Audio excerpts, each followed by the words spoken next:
So first of all, thanks everyone for joining this virtual live Boulder Startup Week session on messaging. We have quite the panel here, quite the workshop. And my name is Ben Travis. I'm this year's marketing track captain, as well as marketing manager at Bonusly here in Boulder. This year's Boulder Startup Week, as you may have noticed, is a little bit different than some of the past years, and we're adapting through a 100% digital event with a theme of service to community. This session will be uploaded to YouTube for reference in the future, but you all are here live, and we have a very special workshop for you. Also, just a quick heads up, in a minute or two, I'm going to be sharing a Google Doc link. If you want to use that Google Doc, make a copy. You'll be able to use that to follow along in the conversation. And before we start, I'll give a quick shout out to our sponsors. So many thanks to Techstars, Honey, Name.com, Downtown Boulder Partnership, and CU for their sponsorship of Boulder Startup Week. Without them, this would not be possible. And now I'd like to hand things over to Amanda King over at Matter Communications here in Boulder. And I will also post that message in the chat. So take it away, Amanda. Awesome. Thank you, Ben. I'm just going to switch over to sharing my screen briefly. Give me 1 second.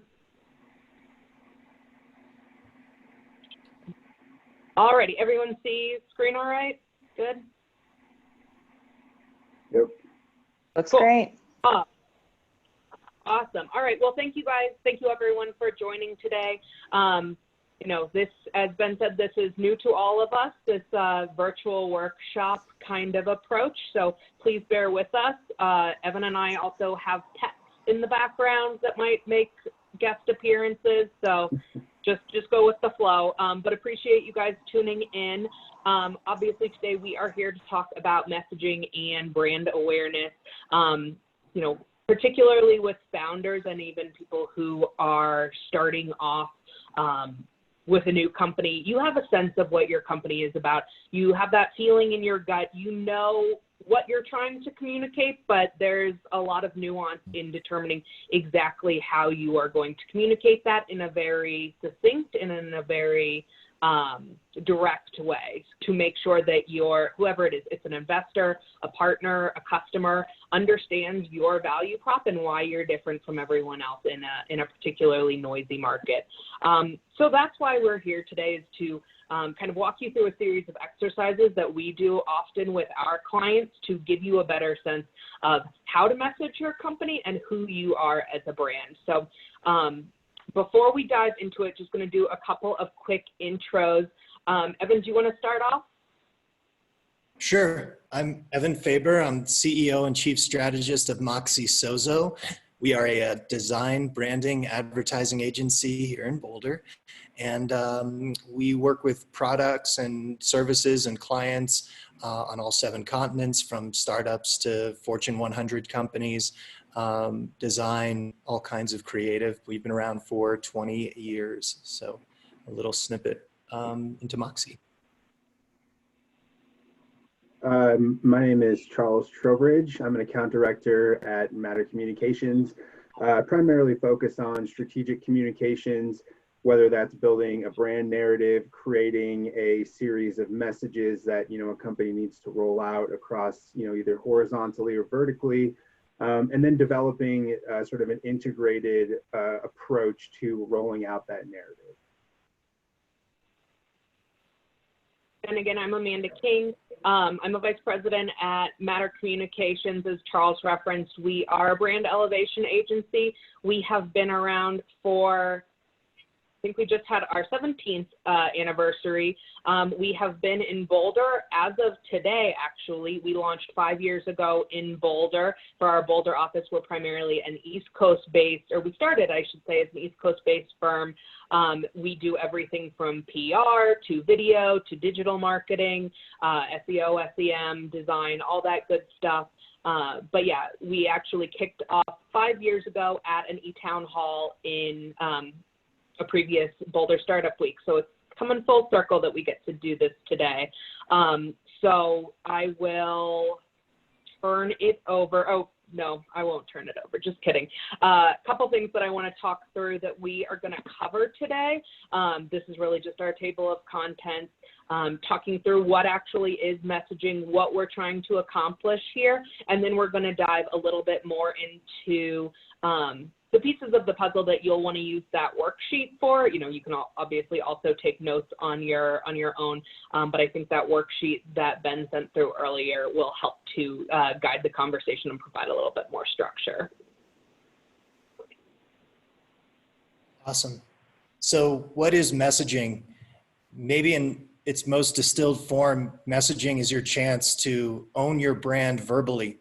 And by owning your brand, it means owning a place in the hearts and minds of your audience.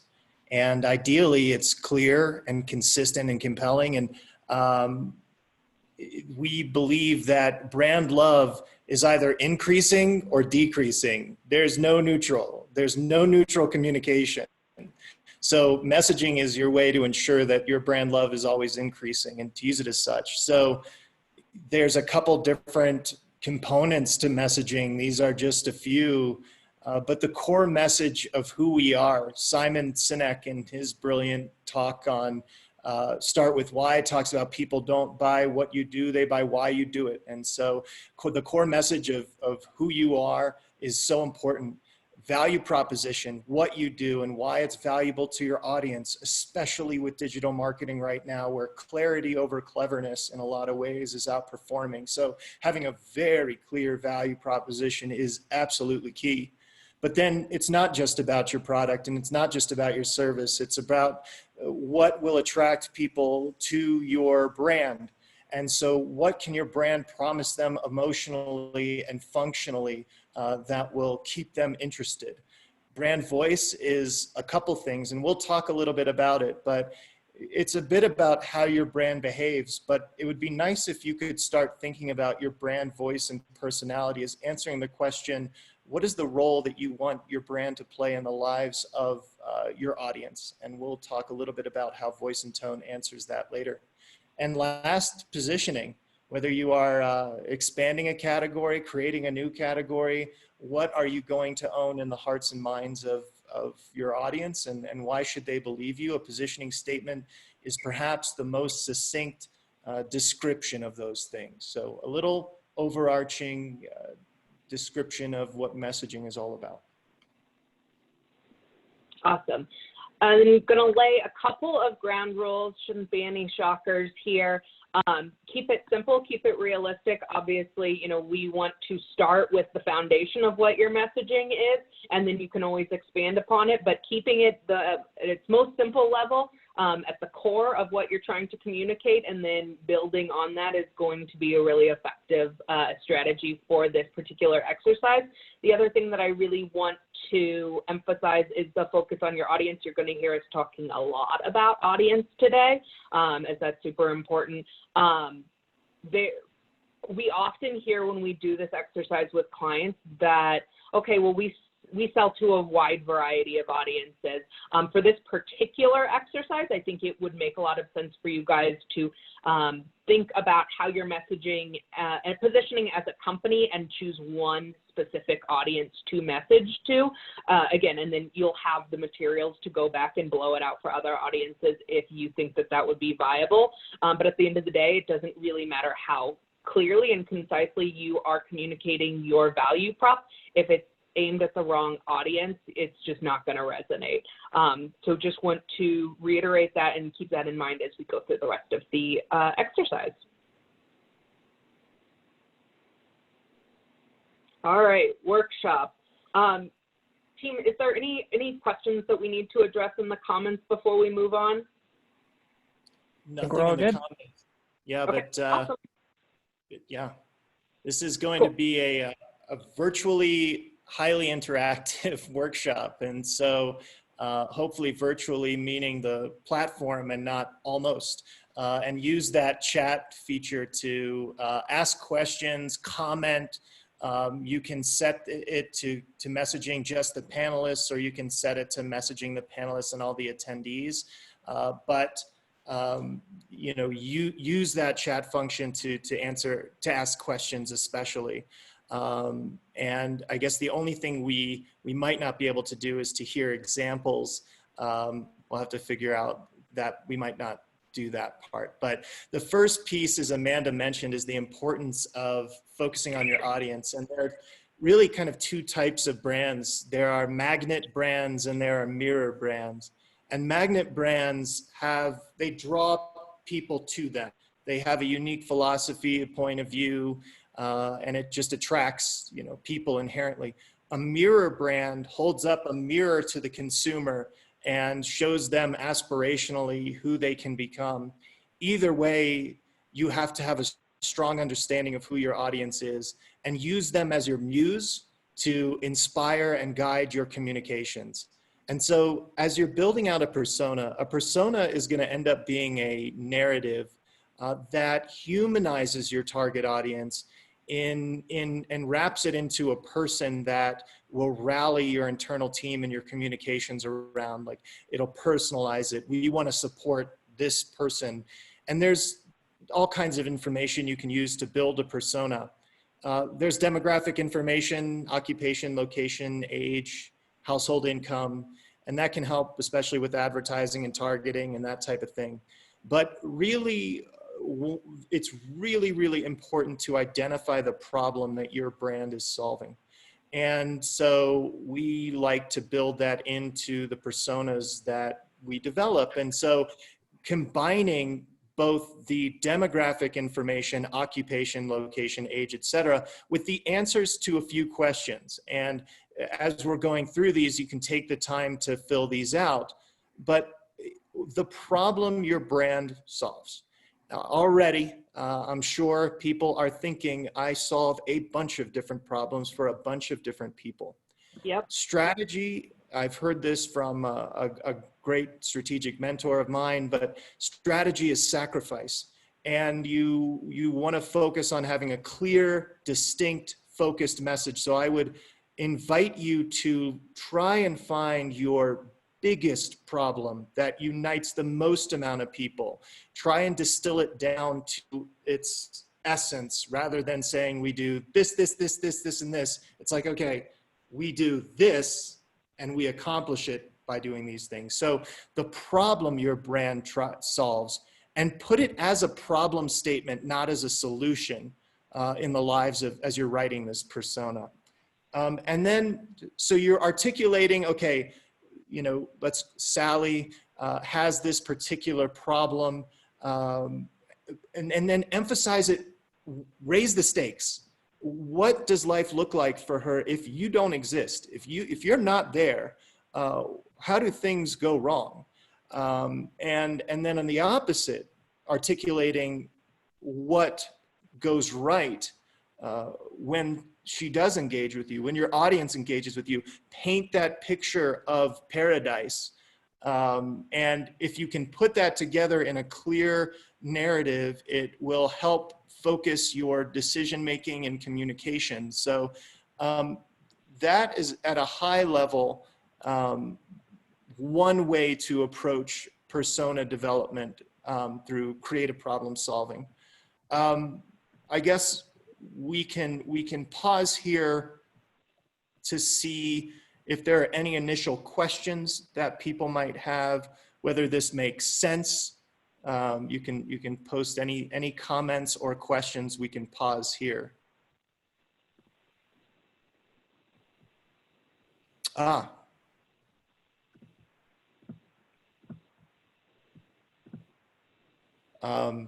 Perfect.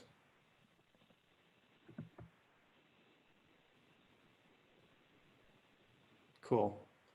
And I guess if anyone wants to share what they've come up with, we can allow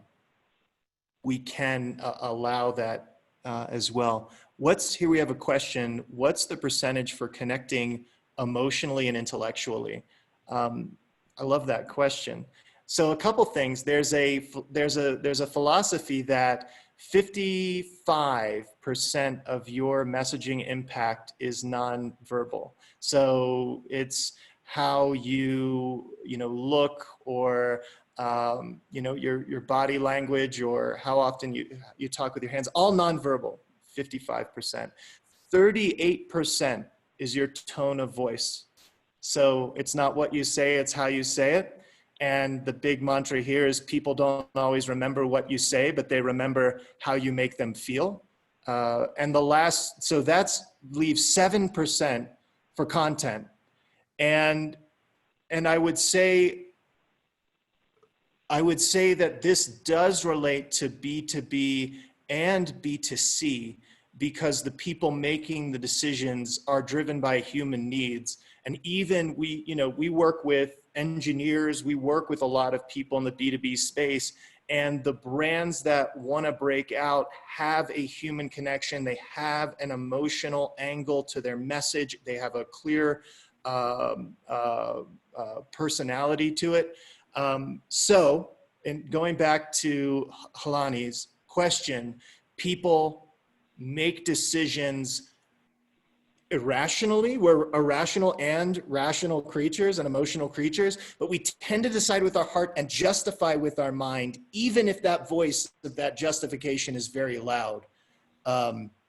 So I would say that would be the answer. Now, with B2B and messaging and functionality, you just want to keep in mind that you're going to have your users, you're also going to have your buyers, and they might not be the same people. So just understanding where, maybe developing personas for your user, your buyer, and anyone else in the ecosystem there.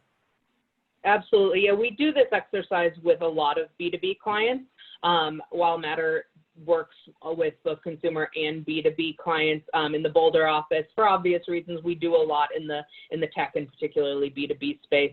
And to Evan's point, that it's absolutely about tweaking it for the specific audience that you are looking to. It might be that, for example, we did this exercise or a similar iteration with a cybersecurity client recently, and we worked out, who is how do we want to message to this CISO who has the buying power here, and how do we want to message to the admin who's doing the heavy lifting and who wants to be able to patch things more easily and wants their job to be easier.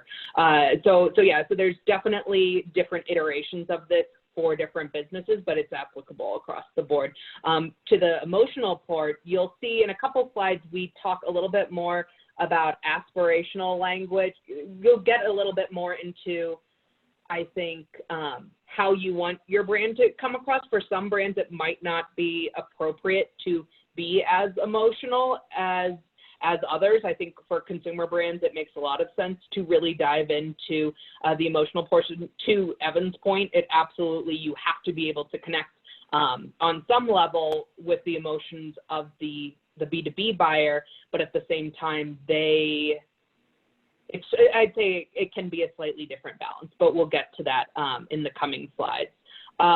Yeah, I would also just jump in really quickly to say that, it's important to have a sense in your industry or the market that you're in of some of the mega trends that are taking place, because those can really inform the kinds of personas that you're developing. Whether that's, some of the business challenges that are trying to be solved, whether that's implementation, whether that's like a UX angle, but kind of having that sense of, what are the big mega trends that are driving the direction of the industry right now. That will kind of help you give a sense of, how you really need to be thinking about the different personas that you're trying to outline along the way. Yeah, and one last piece about balancing emotion and rational is where are your customers at on the customer journey? So are they in the awareness phase? That's going to look a little different than the emotional, rational balance when they're in the research phase or the conversion phase. So it's not just about the industry; it's also where are they on the customer journey. Absolutely.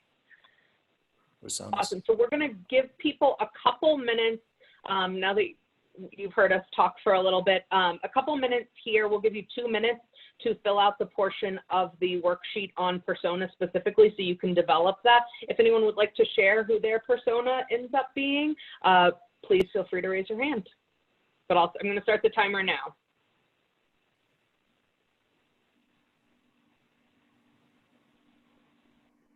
we opted for no music.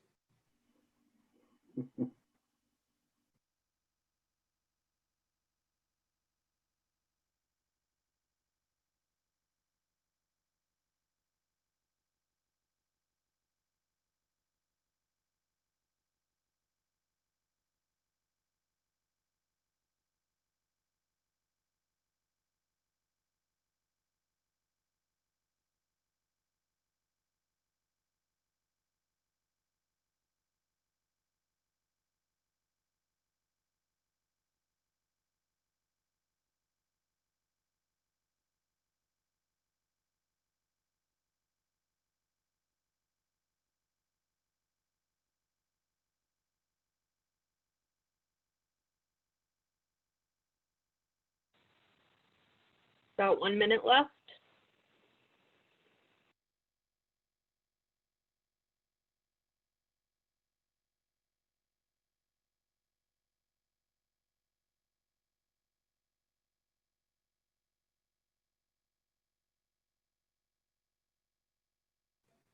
And Amanda, we have a question from Nicole. Say you have different segments within your business. Do you create different personas for each segment? Example, working with one type of investor versus another type of investor, where they're solving the same problem, but they have drastically different personas. And yeah, I would say, find that. Yeah, find absolutely. that. Yeah. I think also a couple people need a little bit more time, so we can pontificate here. But no, absolutely. Like the problem can be the same, but the way that these different, oh, hang on, sorry.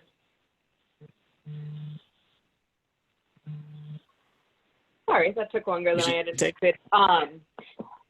The problem can be the same, but the way that you're going to relate to these different shareholders that you're speaking to is going to be vastly different. I think, I'm trying to think of an example, but essentially there are different people want to hear different things. That's what's going to get them to a conversion, to get them to hear out the rest of your elevator pitch. So keeping in mind what a different persona would look like, would be most interested in hearing, is going to be what's most important. And, for some brands that we've worked with, they have built out 8 different persona. I think that's probably too much, but, if they really want to dig deep, they'll do that. I think if you start with, let's say, 4 of your top persona that, there's definitely going to be overlap, and there might just be very subtle nuances between the differences in how you're messaging to those. But I think those nuances are going to make all the difference in the end run. Yeah, and raises the question of how many personas to develop. And going back to the mantra of strategy is sacrifice, try and limit yourself. Just really ask yourself, do I need another persona? Because more personas can ensure you're answering all the rebuttals that you could be facing, meeting all the different needs that people are coming to you for, but you could create so much that it's just noise at that point. So be very judicious about when to create that. Can this be a part of another persona, or do I really need to create another one to show this use case? Absolutely. It's the same in any aspect of business where if you're going to boil the ocean and, okay, so let's say it's a consumer product. Well, everyone could use this consumer product. Let's say it is toilet paper. Everyone can use toilet paper. But, because particularly in these times, but if a lot of brands will hone in on so Charmin does the bear commercials with the families. They have a very specific market that they are selling to. Even though it's something that could sell to anyone, you don't want to, again, boil the ocean. You want to be very prescriptive in how you approach. Michelle has a question. How do you recommend conducting market research to determine the target pain points? I'll just throw one out that can work for B2B and B2C, and that's buyer interviews. It's something that will save you money. before going to a giant research study. And there are many great research studies and some great local research firms that can put together some scrappy approaches, but begin with thoughtful, in-depth buyer interviews. There's lots of material and books on the subject of how to craft it, but a 60-minute buyer interview that, with 8 buyers, maybe 10, are going to unearth a lot of the trends. You take the notes, you take the themes, you group the themes, those themes become your personas.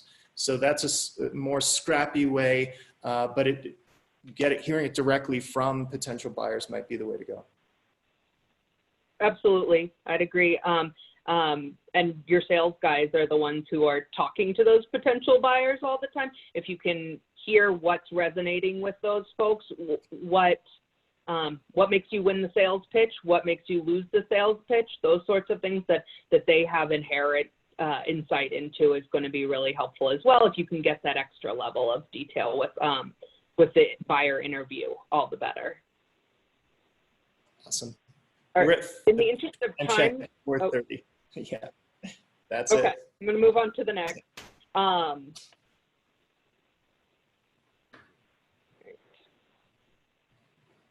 sorry, guys.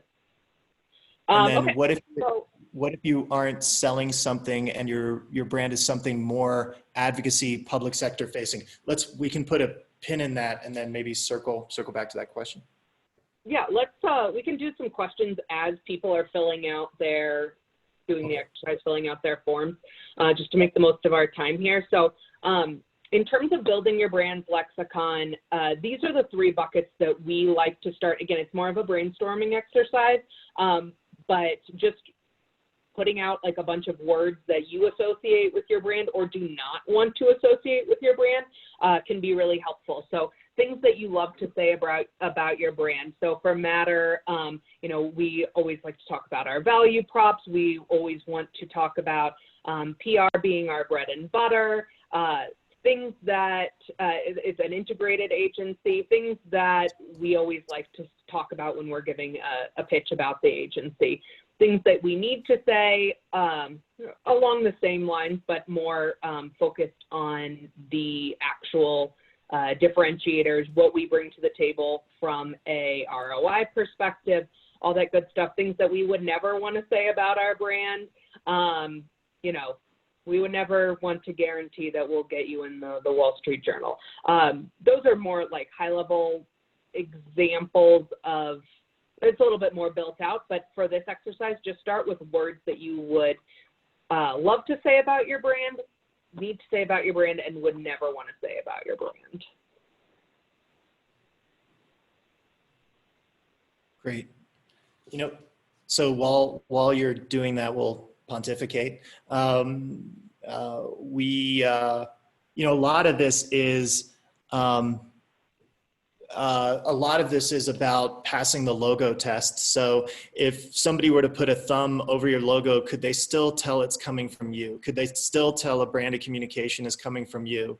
And so when you have a defined lexicon and you're repeating certain words and phrases over and over, that creates memory structures and people know, okay, I know who this is coming from. So a lexicon is a very powerful tool.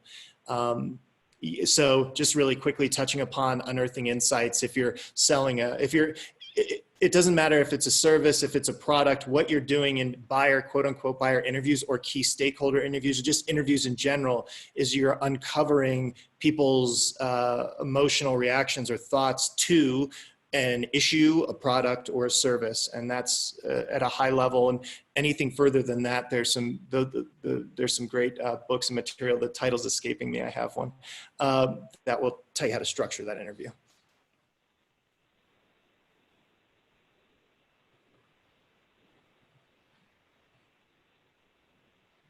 Agreed. Cool. All right, we're going to give folks about 2 more minutes on this portion of the workshop, and then we'll move on.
Okay, let's go ahead and move on to the next slide.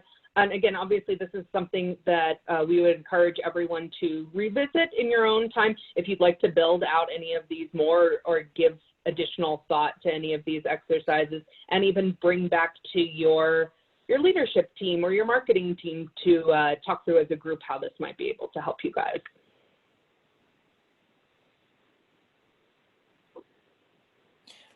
Question from Marcy on that last slide. Are the things that we would love to say going unsaid because we aren't sure how to communicate them, or because they cannot be said that bluntly? Yeah, that's a really good question. I would say kind of a combination of both. It's something that perhaps you want to communicate but are having trouble articulating, something that you want your buyer or your audience, whoever that is, to feel about your brand, but it's not necessarily something that you have been saying as part of your messaging. That would be my take. And it can also be, I think the things that, you would love to say can also be things that are a little bit higher level, that relate a little bit more towards that brand personality that you're developing, as opposed to like a tangible differentiator that you might need to be talking about when you get more into like the selling phase. So something that really sort of promotes the sort of aspirations of your brand versus something that, is a little bit more in the weeds about what makes you different from a competitor specifically. Awesome. Okay, positioning. I'm not going to wax poetic on it too long, but very important. So we were talking earlier about elevator pitch, and in the book, Building a Story Brand, the author talks about treadmill pitch, that the brain burns 20% of your calories during the day, something like 300 calories. And so we have this, imagine you're not talking to somebody that's just kind of standing calmly next to you, like their brain is racing. So imagine you have to communicate in the shortest amount of grunts possible to somebody what you do and why it's important. They're running full speed on a treadmill. Like, what are you going to say to them? And so positioning helps you get there. First of all, it is internal language. Nobody will ever see this positioning statement. It's really meant to gain internal clarity around who you are and what your differentiators are. So you can use any language you want to develop these. I've found that the most effective positioning statements have emotional wording to them as well as logical wording. So I'll explain what that means here in a second. So just looking down at the positioning statement, you're looking at the way that it's developed. This is kind of a classic structure, as your statement will be for so-and-so who are dissatisfied with the old ways or the status quo or some challenge. Our product or service is and then you want to describe your frame of reference, that describe the problem that it solves, and then draw that distinction from the competition. So unlike traditional such and such, we offer, and then put your key differentiators. So for your audience, I would describe them that gives them a little bit of character, a little bit of flavor, a little bit of personality, so you can emotionally and functionally resonate with them. Who are dissatisfied, what's that big unmet need that they're facing? Our product is a service that blank.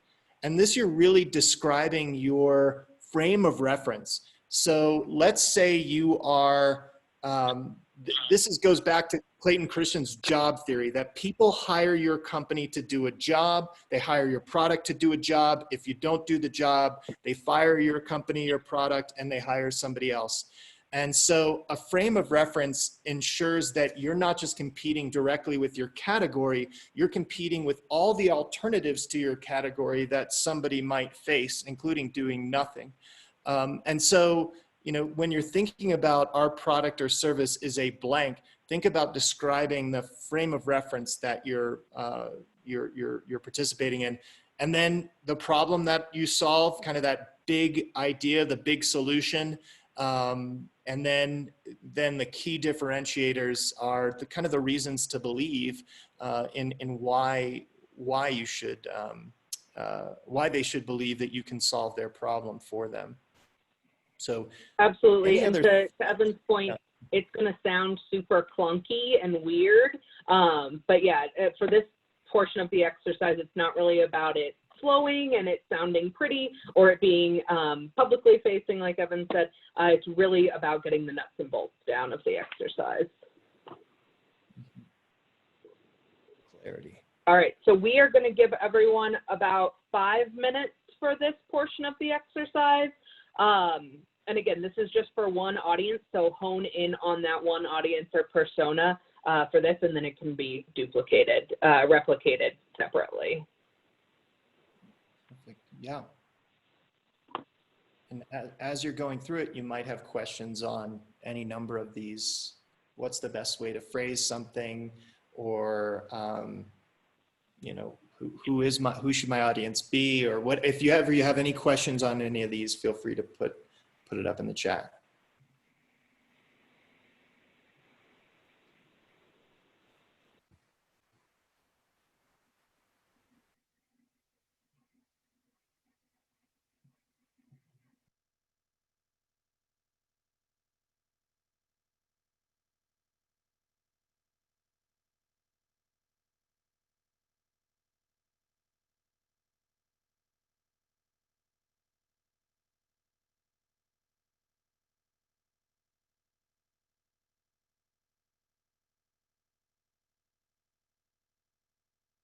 So while they're writing, maybe we can talk a little bit about, I'll ask a question of you guys. Do you, when developing a positioning statement, are there best practices that you've seen or examples of really good ones or different watch outs as they're working on it?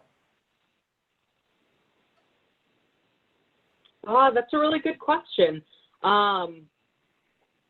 The biggest thing or the biggest obstacle I would say that we've run into when we've done this exercise is that people don't understand, again, that it's not a publicly facing statement, that it's not something that you would ever say to anyone ever, and that it really is just trying to identify key portions of what you're trying to communicate, in essence.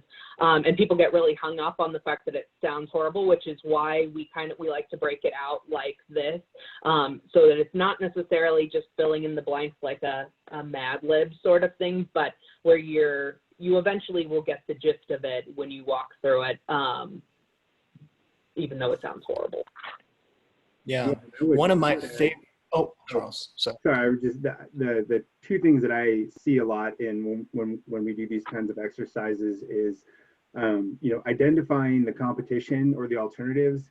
Some people say we don't have any competitors, and typically, that may be true if you're doing like a direct apples to apples comparison, but very rarely is there any company that has literally no competitors. So you need to think a little bit more sort of critically about the problem that you're solving and what are other ways people are solving that problem that maybe aren't the exact same way that you're solving it.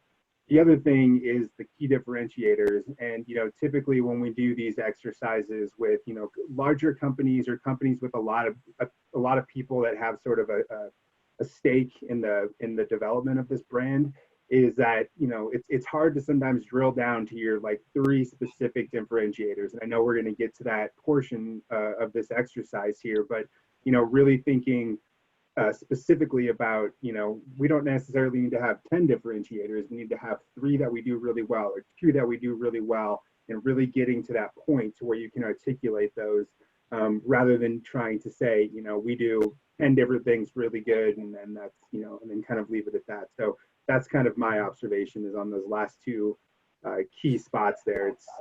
Those are the points to really think critically about your brand and your company. Awesome.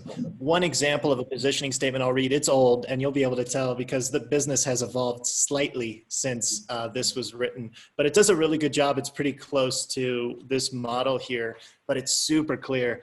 So for World Wide Web users who enjoy books, clear audience, Amazon.com is a retail bookseller that provides instant access to over 1.1 million books.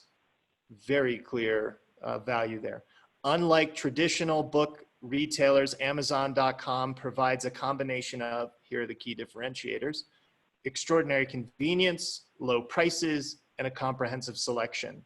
So now they have 3 things that they can make sure their company delivers on, to Charles' point. Like, imagine if they listed 10 things, and your company's going to try and do 10 different, it's going to dilute it. So very clear, very succinct. It's nice to see Amazon hasn't changed much.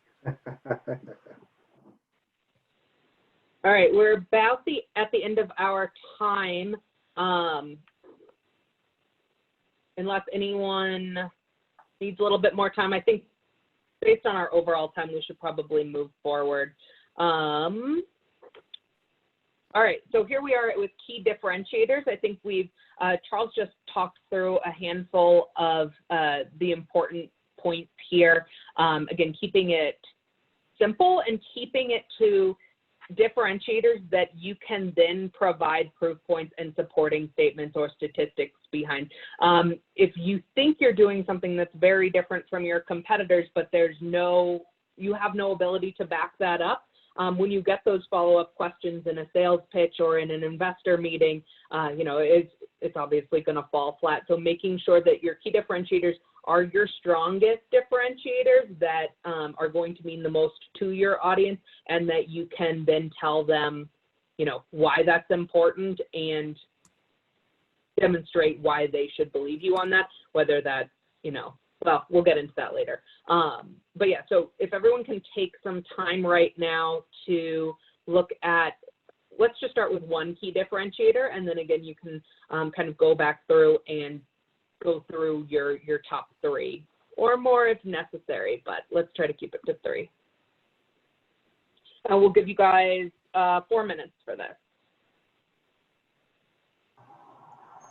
And this is something that with our clients, we see a lot of, to Charles's point, well, yeah, we're different from everyone.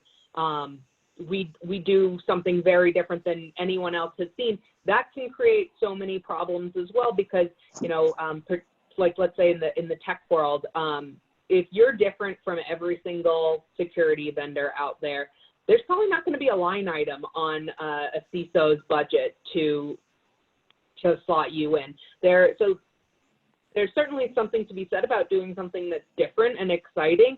But if you can't be compared to other folks and set yourself apart from other folks, it's something that then becomes difficult for executives and decision makers to wrap their head around. So you want to be relatable, but stand out.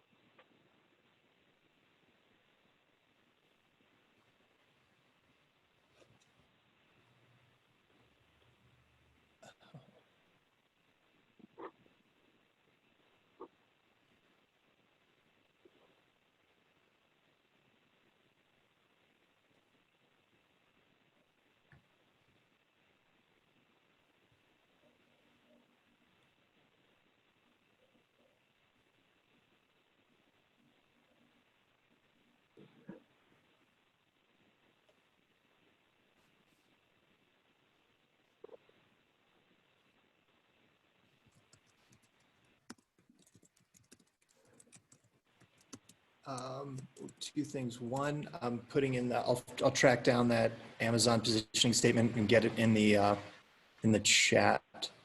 And then we've got, Jenny wanted some feedback on her positioning statement. It's in the Q&A, and feel free to reach out, I'd say, to me, to Amanda, to Charles, anyone after this, and we can give you more, if you have questions on anything, feel free to reach out and we can give you some more feedback.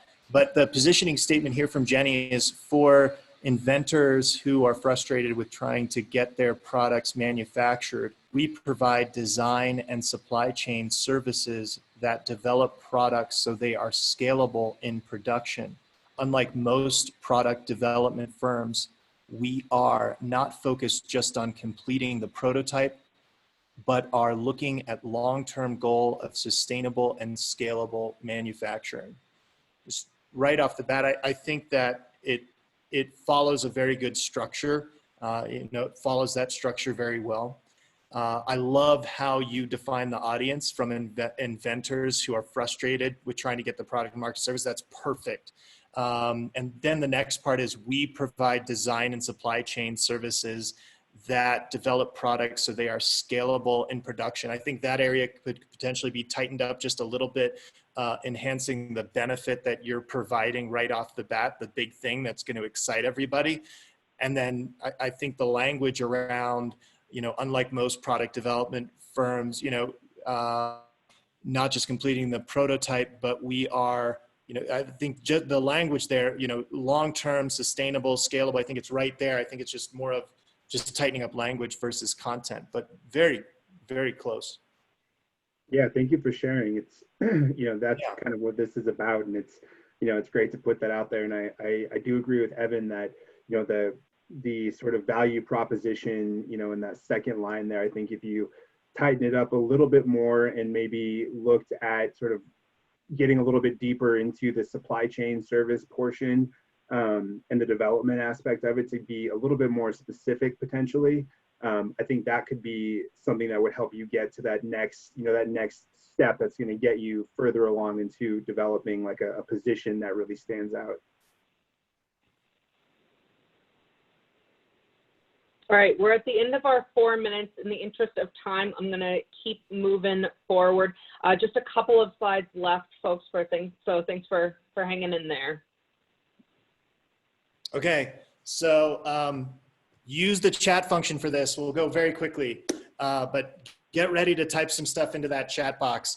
I'd like you first to describe the role. Oh, sorry. I'd like you to describe your best friend just in a couple, words. Just throw out some adjectives, type some adjectives in the box, send it. Your best friend. What's the first words that come to mind? You're thinking about him. Vivacious, kind, supportive, fun, loyal. What else? You have some really, really good, nice best friends. Supportive. Hilarious. There we go. Thoughtful, creative, beautiful. All right, so innovative, awesome. Lots of virtues here. Lots of virtues here. I like the one that was hilarious. Like asked somebody the other day, and it's like, yeah, he's kind of sarcastic and a little bit of an ass when he drinks. And that got people laughing. And that's emotional. That is an emotional connection. We resonate with people based on their virtues and their idiosyncrasies, both. If it's only virtues, like it just falls a little bit flat. And so as we're thinking about our brand and thinking about a way to develop how it behaves in market, personalize it by giving extreme virtues, unboring, giving it extreme virtues, and also giving it idiosyncrasies that might turn off some people, but will make people love you. And so voice and tone and personality answers the question of the role you want the brand to play in the life of your audience. And so we're going to move through this quickly, but this is brand archetypes. You can look up brand archetypes online. It stems back to Joseph Campbell, where archetypes are universal expressions of human existence. These characters pop up in movies and popular culture and novels, and they represent certain shared parts of the human experience. And you can pick the role you want your brand to play in the lives of consumers, because every brand is involved in a story, and the hero of that story is not your brand. It is the audience. The audience does not like to have any competition. They are the hero of their story. So what role do you want to play in their lives? Do you want to be the sage that's helping them seek paradise by providing wisdom? Do you want to be a creator that shows them the possibility to create new through innovation? Are you a jester that's helping them make connections to ideas by using humor and enjoyment? Do you want to be a rebel that's changing the status quo and out to leave a mark?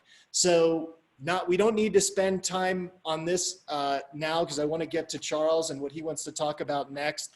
But feel free to follow up with any of us on this piece, because it's an important part of voice and tone. Your persona, voice, and tone are all key. Cool. Yeah. I mean, and this is, I guess, sort of an extension of the conversation that we've been having, on and off, throughout this presentation so far. But thinking about what the balance is in the content that you're creating, or in the brand that you own, between operational and inspiration. And what we would typically say here, and you can kind of go through and audit companies that you love, what do they say in their content, in their brand, that is operational, in that this is exactly what we do. We keep your data secure, we facilitate your supply chain, we provide custom analytics, versus the inspirational, which you will see, which is we fit your business, we give you your brand peace of mind, things that really sort of speak a little bit more to that emotional center, I would say, as opposed to the sort of like the nuts and bolts that really drive a brand. So some of the examples that we have down here, you will see on the operational side, it's speaking a little bit more toward the nuts and bolts of a product or a service that you offer. The inspirational side tends to focus a little bit more on the people. So if you think about what really moves you and what really moves people that you speak with and connect with, it's humanizing the offering that you have. So having peace of mind, understanding that the people that you work with you can trust, knowing that the company that you service has the best talent, or the best customer service or something. That's kind of the balance that you're looking to strike here. And some brands, it's going to be a little bit more operational. We see that a lot in the B2B side of things. A lot of buyer personas are looking for, give me the bottom line. Operationally, are you going to save me money? Or are you going to be able to, promise me the best results? Versus, someone that might split the difference with more of a consumer brand, where you're looking for a little bit more of an inspirational message. We're going to, let you sleep at night. We're going to keep you happy. We're going to keep your customers happy. And that's something that you really want to think about. I think the balance looks a little bit different for every company, and it looks a little bit different for every brand. But as you have been developing this positioning statement, that's sort of incorporating all these different pieces that we've been talking about, you will sort of see, based on your own language, based on the keywords that you've identified and the key differentiators, you already sort of have an idea of what your balance is. Now it's a matter of honing it and understanding what that difference is that you're trying to split once you actually start to create content. Charles, from Marcy, is there a preference in your mind toward the inspirational versus operational messaging? Yeah, I think it really, honestly, and this is not the best answer all the time, but it really depends on the market that you're serving and the personas that you're trying to serve. Because, people that tend to, be more on the buyer side, the decision maker side, they're looking for operational because they have a business that they're running and they need to know how it works. People that are more on the side of, customer facing, or, if the service that you provide is more about, making someone's life easier or something, then the inspirational is going to be important. I do think there's a balance to be struck. I think you can be, 60-40, maybe operational, inspirational. But again, I think it really depends on the kind of keywords that you've identified, on the archetype, like Evan was talking about, what's going to be the best fit. Cool. I know we're short on time. Yeah.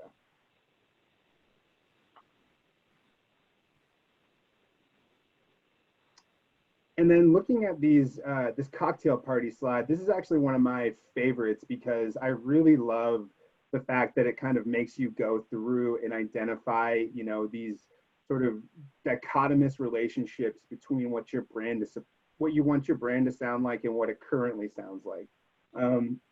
One of the things that I like to come back to a lot is the multifaceted versus focus.